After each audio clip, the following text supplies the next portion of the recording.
Good evening, everybody, and welcome to the public presentation on the proposed scope and design plan for the field at Rollway River Park in Rollway.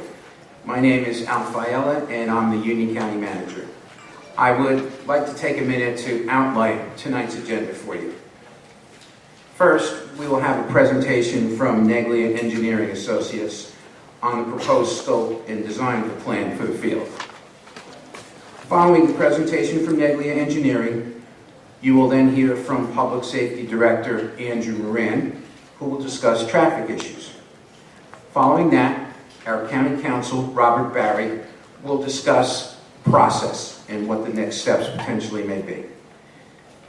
At the end of the County Counsel's remarks, we'll take a break for a few moments and we'll have the questions that you have. You may submit questions on the forums that you may have picked up already. If you haven't picked one up and you need one, just raise your hand. We have a number of our staff people here who will be glad to supply you with a card and a pencil. Please note that only questions pertaining to the proposed scope and design of the project will be answered at this public presentation. The question and answer session will end at 9 p.m. and I want to thank you all for taking the time to be here tonight. With that, I'm going to turn it over to Dave Atkinson from Neglia Engineering to begin the presentation. Thank you.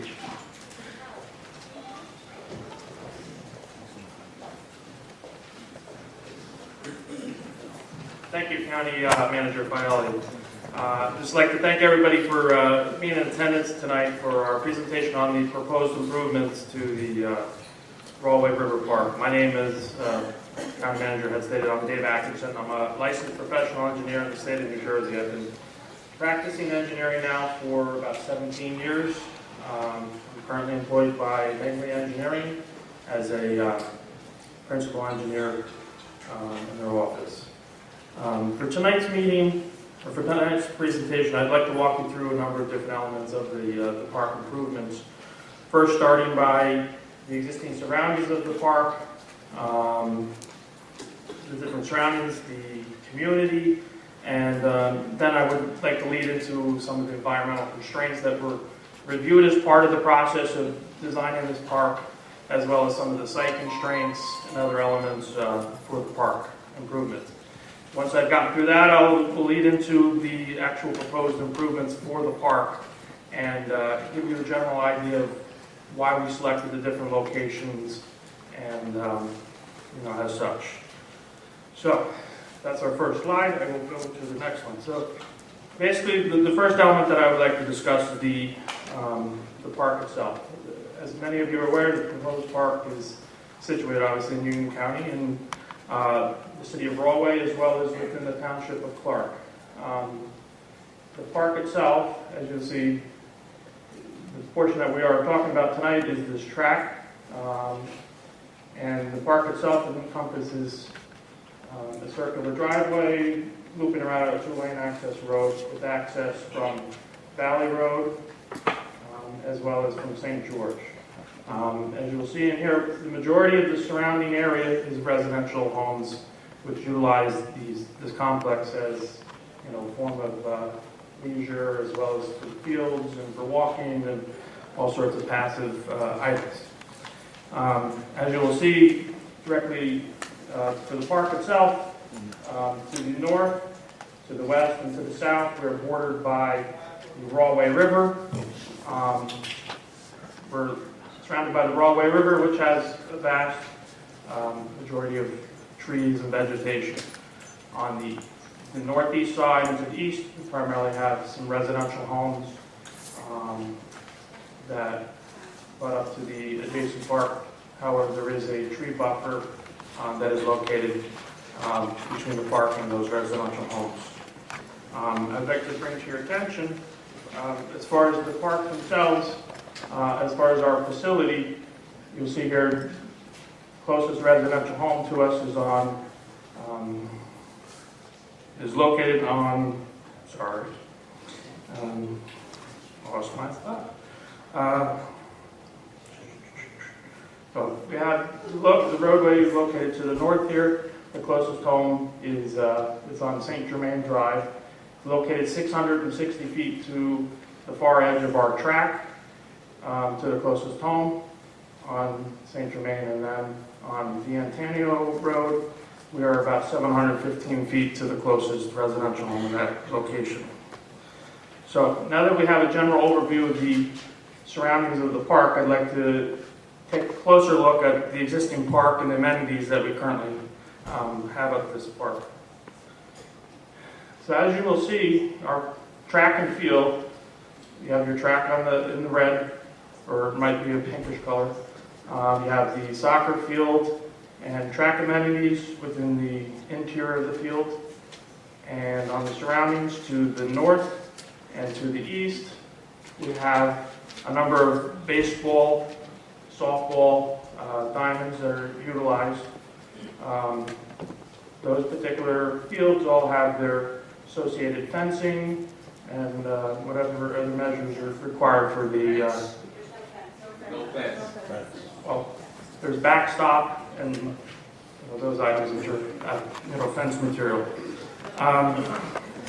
Now located to the south of our complex, we have a picnic area.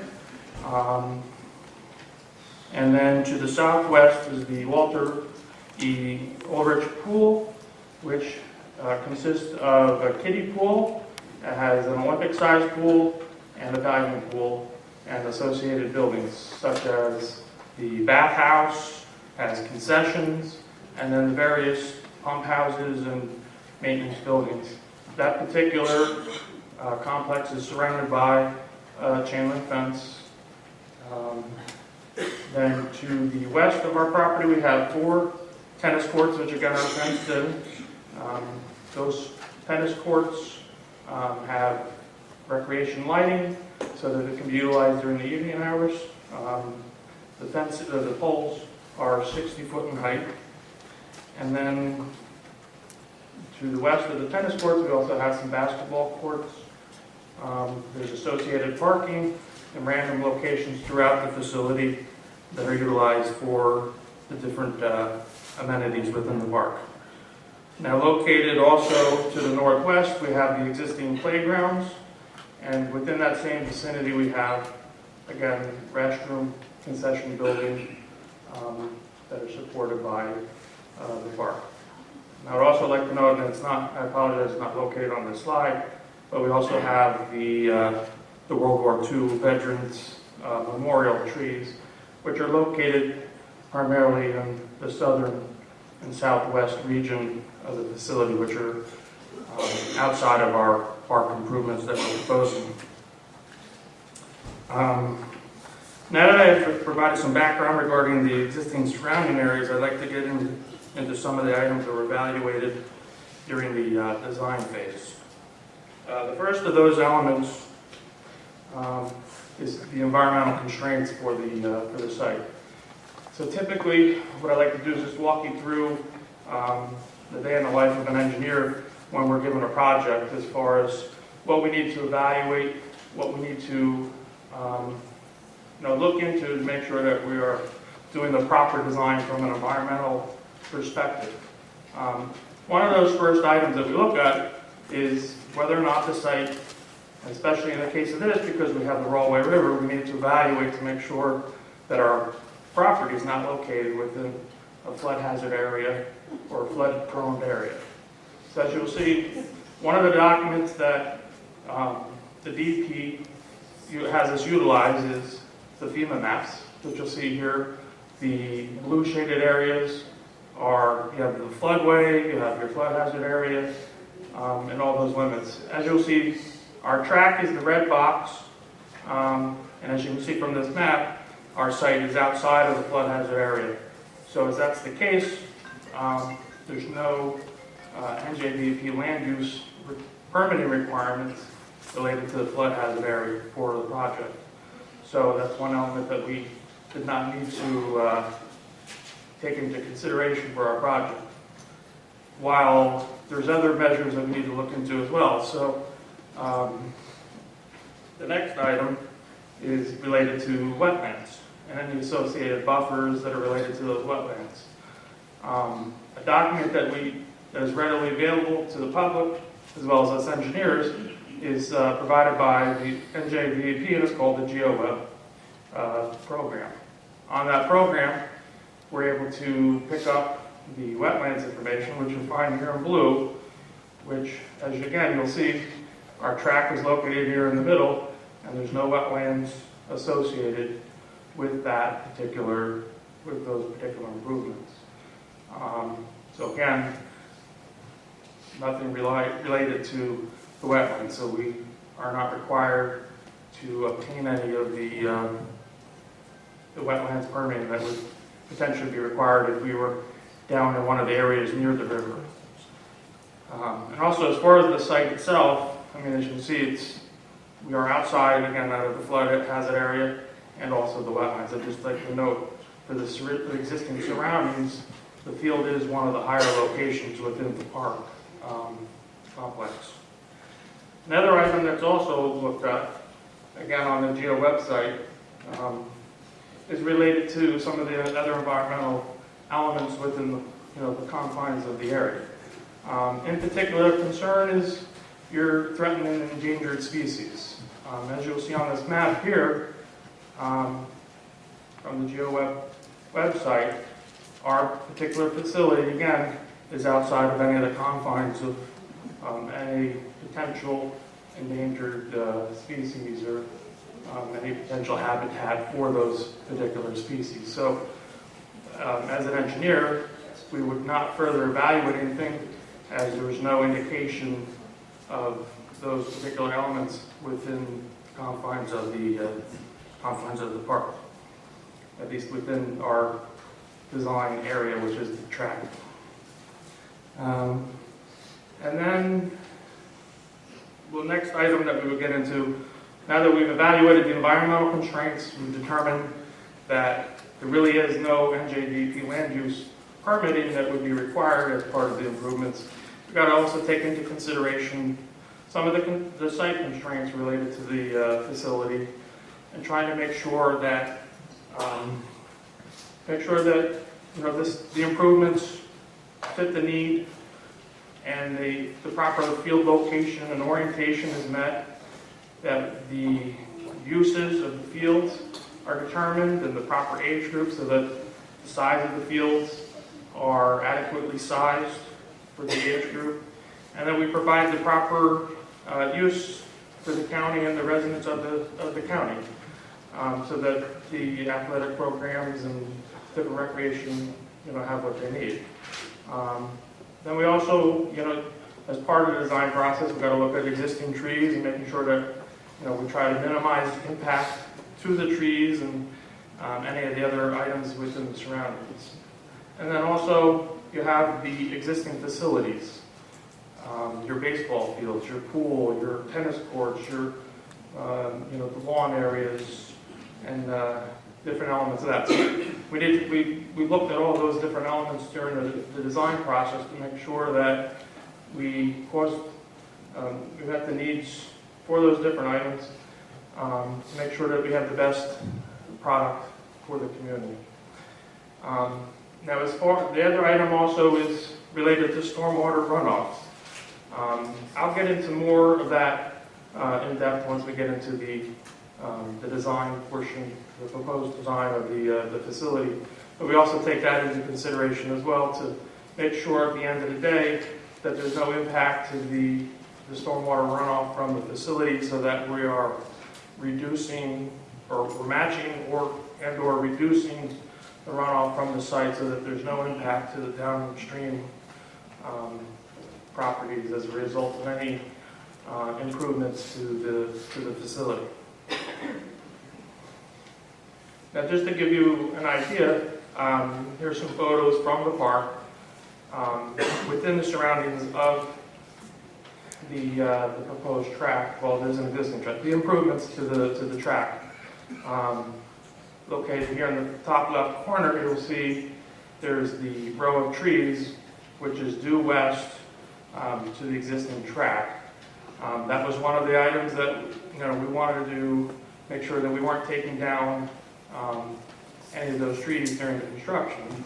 I mean, it provides a beautiful scenery, and it provides some nice shade in that particular area. It just gives a nice perception to the park. So as part of our design process, we wanted to make sure that we were not going to be removing any of those trees.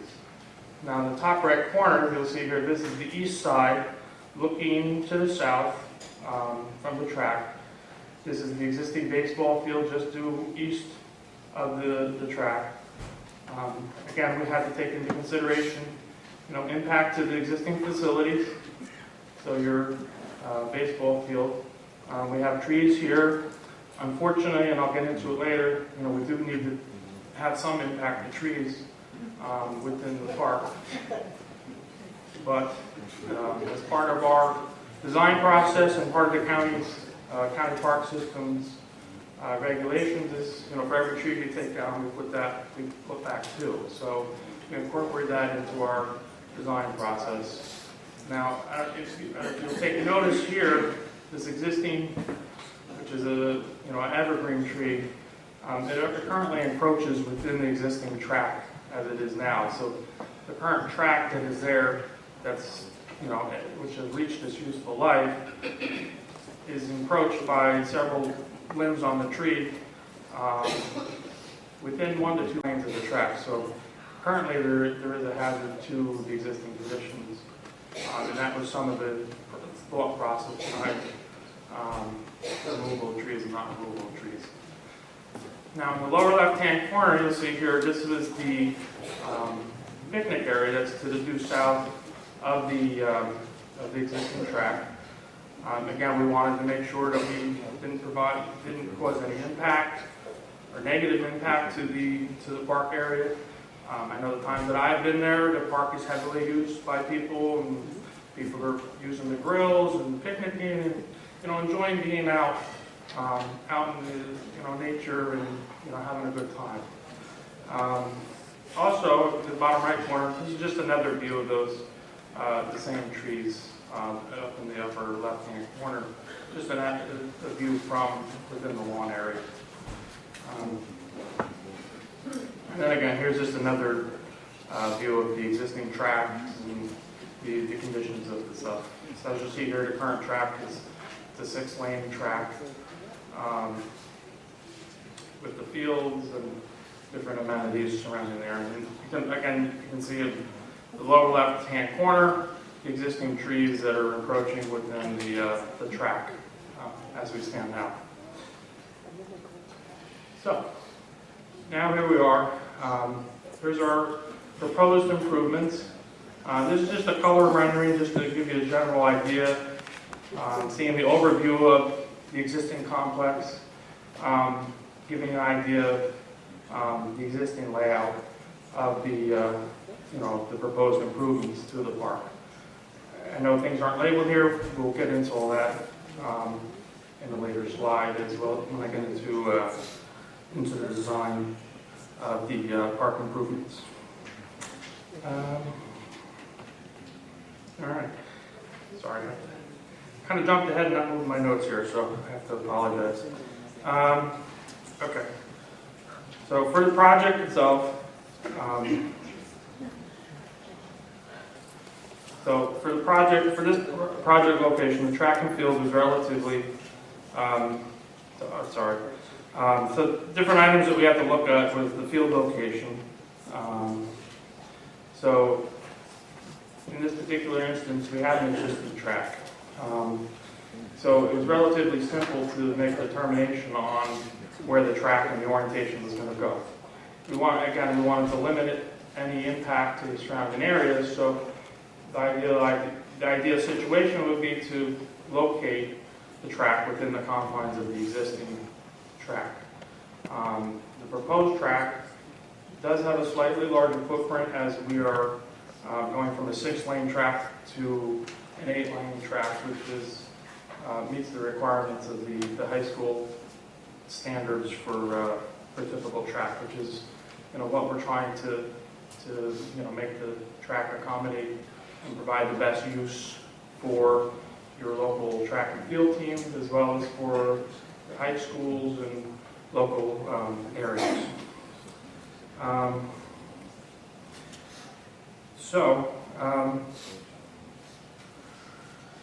And then, so as far as the track, we wanted to limit disturbance to the surrounding areas. Like I said, we wanted to make sure that we're limiting disturbance to the trees on this side, as felt that there was a higher, that there was a better perception of those trees. We wanted to also not impact any of the existing ball fields, because it doesn't make sense to be disturbing the existing facilities if they're not in need of upgrade. As far as the location for the field, we based the track, what we ended up doing was we decided to hold the existing edge of that existing track so that any of our encroachment for the wider track, which essentially, I think it pushed us about 20 feet to the west on our design, would not impede into your open space within the park, and it would just encroach closer towards your existing trees as well as to your more developed portion of the park where the pool and the tennis courts are located. As I had mentioned, the cluster of trees in this corner here, we felt that they needed to come down as the trees currently encroach into the track, and they will encroach further into the new track, and potentially the root system will end up getting damaged during construction of the project. The other thing we had to keep into consideration was clear zones of the existing facility, i.e. your baseball fields. And typically you have a clear zone which is of 25 feet. Clear zone basically, for those who don't know, it's a buffer off of, for baseball, off of your baseline. It's an area that's kept clear so that when the kids or people are playing, that there's nothing of obstruction that could cause any injuries to the players. So we wanted to keep that in mind as far as our location as well. So we made sure that we kept that in the back of our mind when we were laying that out. The other items we also wanted to keep in mind also was anything of height, proposed height, we wanted to keep out of the open space of the park. So what we ended up doing was tucking a number of these items along the tree line so that it blends in and isn't as obstructive to the view within the park. These orange items down here, this is a multi-purpose building. We have 2 open-air pavilions that are tucked into the picnic area. And then there's also going to be some bleachers within the facility, and there'll be flags. I'll get into that. Please wait. And then I also show on here some proposed trees to compensate for the removal of the trees in here. The location really is just arbitrary at this point. The locations will be evaluated at a later date. This is just a presentation of the proposed improvements. We will be putting trees back. The locations will be determined so that it accentuates the park and provides the best appearance for the park and not obstruct the views. Okay, so this slide here, this is a more detailed view of the proposed improvements, and this is where I'll get into your seating capacity for the bleachers and some of the other elements. So as far as the proposed improvements, we have an 8-lane, 400-meter synthetic track that'll be a red color with white striping. As part of the track system to collect the runoff, it'll be on the interior will be a series of drains to collect the runoff, which will ultimately be piped into the new drainage system as part of the improvements. Then on the inside, we have, as part of the track also, we have the different amenities for the high jump, long jump, and also the pole vault. And we've also incorporated into it the discus and javelin, as well as the shot put area tucked away in the southeast corner of the field. Now, as far as on the interior, we're proposing to have a synthetic turf field, which will be striped for football, soccer, as well as for lacrosse. All dimensions for the fields will be in accordance with the high school standards, which is the county standards for their park complexes for past projects that they've been working on. Now, with respect to the turf field, I know a lot of people's concerns are that the turf fields shed new runoff, the water causes more harm. Typically, the fields and the field that we're proposing that's designed for this site has an extensive underground collection system for the site runoff. The entire area that's green will basically, it's going to have perforated pipe, which is pipe with holes in it, spaced out at 20-foot intervals throughout the entire field, and it'll all be laid within a bed of stone, which will allow stormwater recharge within the field area. All those pipes will be interconnected with the track drain, which then will tie into our proposed underground stormwater system, which will be designed as well to collect the runoff from the site, and it'll be recharging the water into the ground, which is a requirement from the DEP for the stormwater regs, which for the stormwater, so the groundwater recharge will take care of our water quality issues, and it also act as our water quantity being reduction in flow from the proposed improvements to the site. So at the end of the day, when this project is completed, with the incorporation of the field drainage system and the stone, as well as the new stormwater collection system, which will be around the perimeter of the existing lawn areas, and the oversized piping, there will be a reduction in flow from the proposed improvement area. Existing drainage as it exists today, it's not clear on here, but there's an existing inlet up in the western portion of the track, to the west of the track near the existing paved area.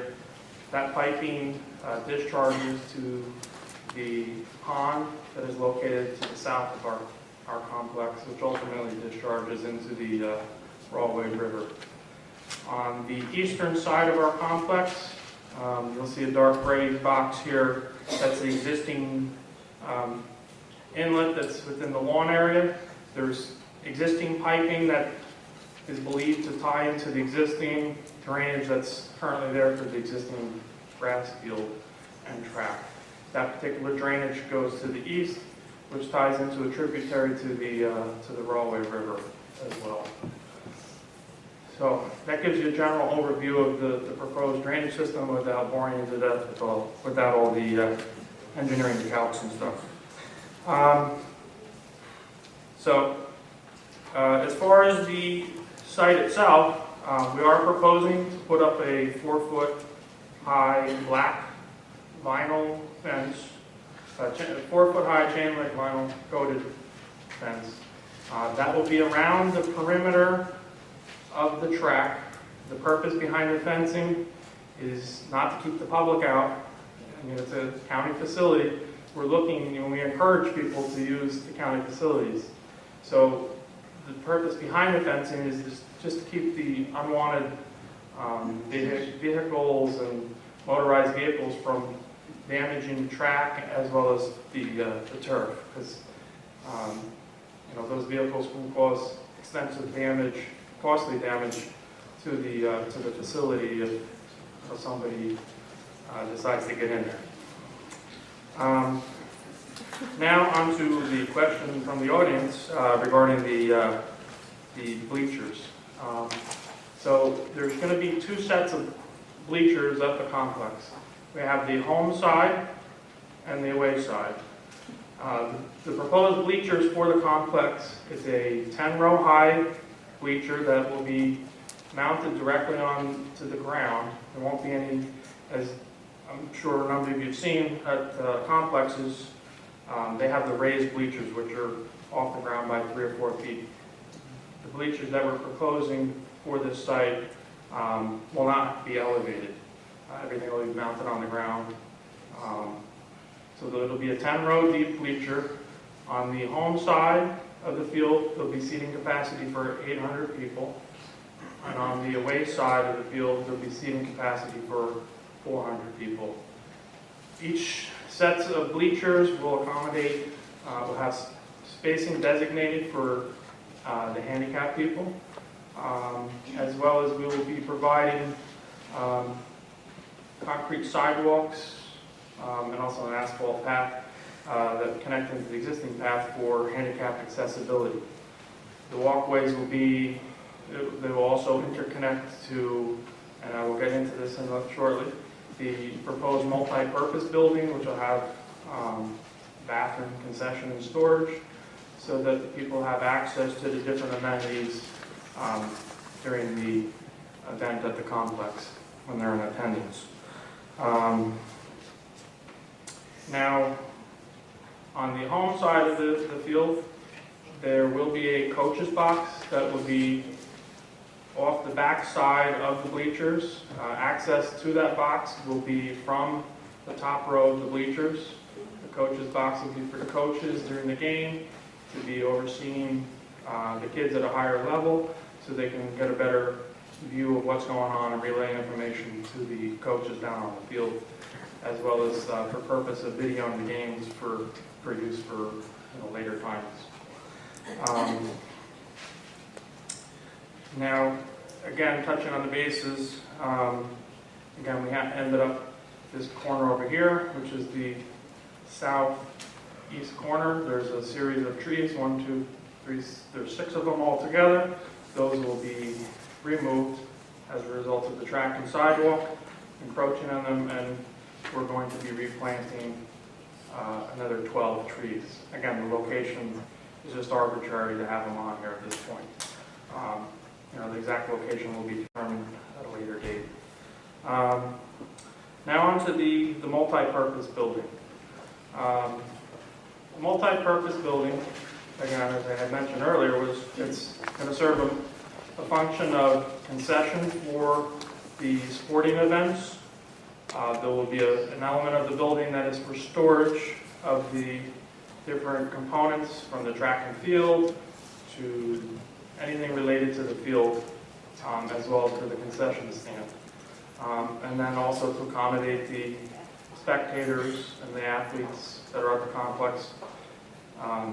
We're also going to have the restrooms in that particular area with drinking fountains and stuff for them to utilize. The thought process behind the multi-purpose building was really to keep everything as one uniform building as opposed to multi-buildings and having to spread them across the area. So the idea was to kind of consolidate some of the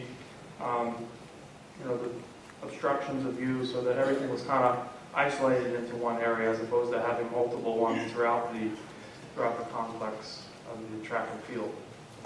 And again, we tucked that building within the existing trees down by the park, as well as the row of trees that we had seen the picture of earlier. Also, as part of the site amenities for the facility, there's a proposed scoreboard for the football games, as well as for any of the other sports that are there. Directly behind it, you will see three little dots. We're going to have 3 flag poles. There'll be a 40-foot tall one in the middle and 2 35-foot flag poles on the outside. What is the size of the scoreboard? I think it's what we can. The dimension, it's 18 feet wide, 10.5 feet high. So as far as the improvements, Well, how high is it off the ground? again, if you want to ask questions, put that on your sheet, but, Excuse me, thank you. You've been very patient. We'd like to have you finish the presentation, and then we'll do the Q&A. Thanks. all right. So again, we have the flagpoles, and again, your higher, taller obstructions, like I had mentioned earlier, we try to keep everything of height closer to the tree so that your impact to your sight lines and stuff is not impeded by any of the amenities and supporting structures to the field that we've incorporated. The other two items that you'll see are two orange boxes. Those are open air pavilions that will be serving a multi-function. The first function will be as we are in the picnic area. So they'll have picnic tables in there so that the people can go in there, have their lunches, have a good time at the park. And then during the evening hours for the sporting events, it can be utilized for the teams to congregate in there and have their meetings, or halftime before the game. In addition to that, we also are proposing field lighting at the complex so that the fields can be utilized throughout the different times of the year. As I know in my own town, there's issues, there's not enough fields, not enough time to get all the practices in. So, the solution is to have, the lighting on it. So there's 4 proposed lights. Roughly each one is located at the 15-yard line on both sides. The proposed lighting is 70 feet high, and which is your standard height for any athletic field, that is being built. As far as the lighting, I will get into that a little bit more as I get into my presentation here. Now, to give you just a general visual perspective to the improvements that we're proposing, I provided here a park that was recently completed for the County of Union, which is Warrenaco Park, which is located in Roselle and Elizabeth. As you'll see, you have the synthetic, we have the turf field, the white striping is for football, yellow is for soccer, and then we have the red striping for the lacrosse. Same setup as we have proposed for Rawway River Park. We have an 8-lane track, red synthetic material with the black vinyl coated chain link fence. As you can see in the photos, the nice thing about the black vinyl chain link fence is it kind of blends in with the surroundings and doesn't give you those obstructions as usual. Inclusive of, at our park, these are a similar layout of the bleachers we're proposing. The only difference between these bleachers and the proposed ones is the seating capacity of them. However, these are the same 10-row high, 10-row deep bleachers. With respect to the multi-purpose building, again, this is just an example of what was constructed over at Warrenaco Park. Similar in nature to what we're proposing to do, concession storage and also the restrooms. Now our building that we're proposing at Rawway River Park would be slightly longer to accommodate additional storage of the track and field amenities, where at Warrenaco Park they have some other supporting structures for storage as well as some other more areas to store some of those items. Also, you will see we have the proposed field lighting. You can see that here in the photos as well for them. And these are the same height, 70 feet, that are being proposed at the Rawway River Park. Okay.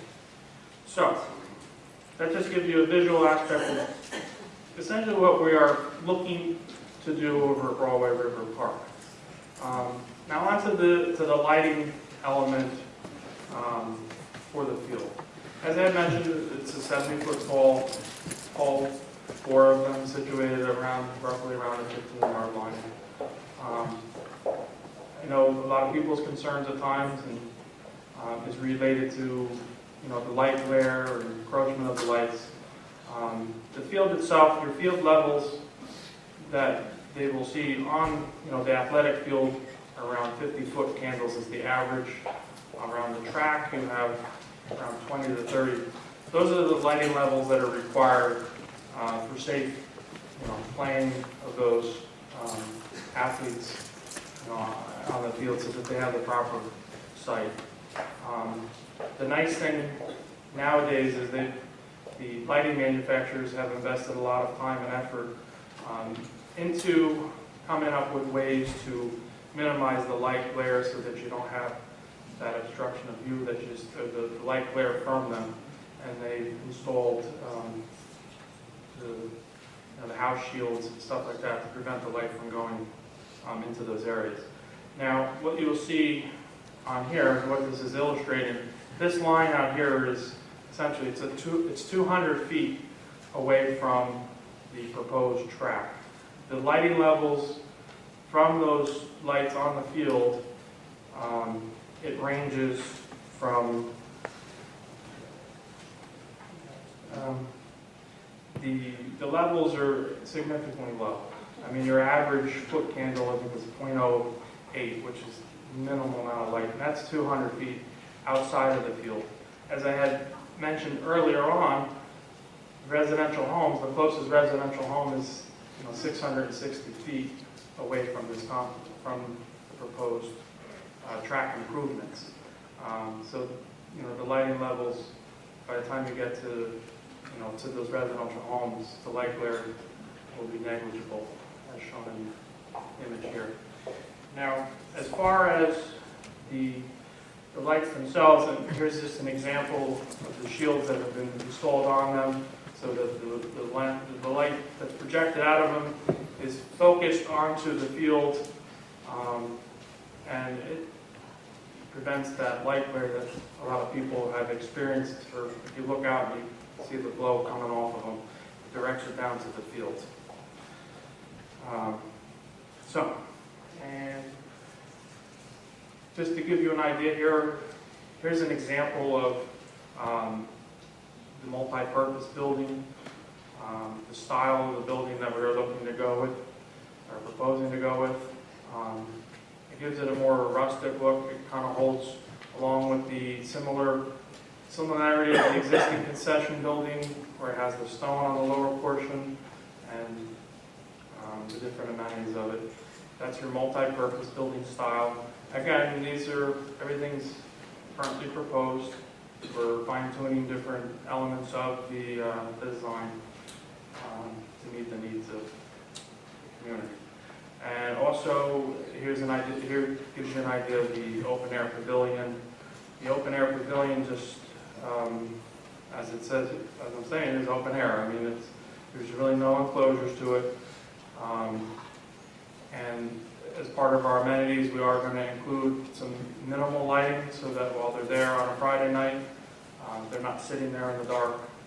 I mean, the lighting will be your standard, 60, 75 watt light bulb. It won't be anything of substance. And again, holding with the same characteristics of the multi-purpose building, going again with the stone on the lower portion of the structure.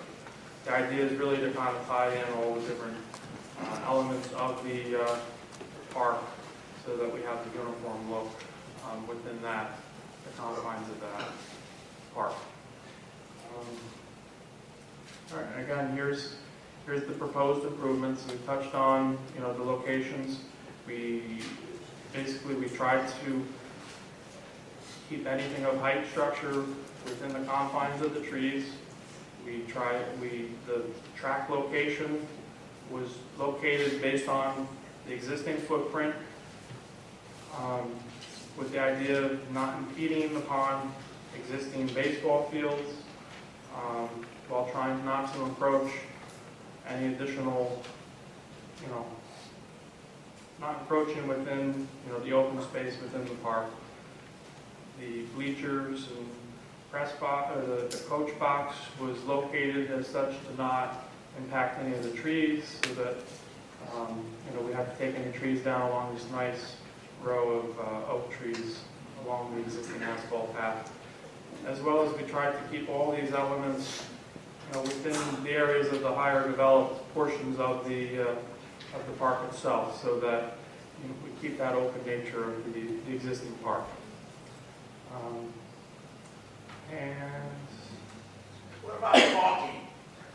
And so, anyway, I'd like to thank you very much for your time and allowing me to present the proposed improvements at the Rahway River Park.